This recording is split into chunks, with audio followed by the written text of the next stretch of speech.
एयाल जमीर ने कहा कि हम एक नए मरहले में दाखिल हो रहे हैं जो मौजूदा मुहिम की कामयाबियों पर मबनी होगी। हमने सालों ईरानी जौहरी और मिसाइल प्रोग्रामों को पीछे धकेला है और हमें जमीनी मौजूदगी बनाई रखनी चाहिए। उन्होंने कहा कि इसराइल का ध्यान अब गजा पर है, जहां कैद इसराइलियों की वापसी और हमास हुकूमत को उखाड़ फेंकना हदफ है।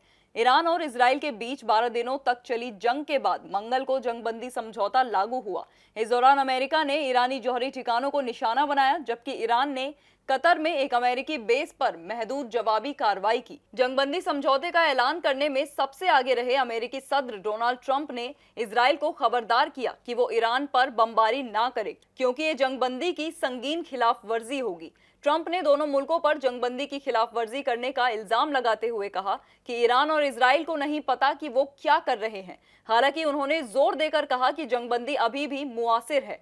दोनों मुल्कों ने दोहराया कि अगर दूसरा फरीक इसकी खिलाफ वर्जी करता है तो वो जवाब देने का हक महफूज रखते हैं। मंगल की सुबह इसराइल ने अमेरिकी तजवीज पर जंगबंदी को मंजूरी दे दी। इजरायली हुकाम ने कहा कि 13 जून को शुरू हुई जंग में उसके सभी मकसद हासिल हो गए हैं, जिसमें ईरान के जौहरी प्रोग्राम को खत्म करना भी शामिल है। दूसरी तरफ ईरानी सदर मसूद बादशकियान ने भरोसा दिया कि अगर ज़ायोनी हुकूमत जंगबंदी की खिलाफ वर्जी नहीं करती है तो ईरान भी इसका एहतराम करेगा। उन्होंने मलेशियाई वजीर आजम अनवर इब्राहिम के साथ टेलीफोन पर बातचीत में ये बात कही।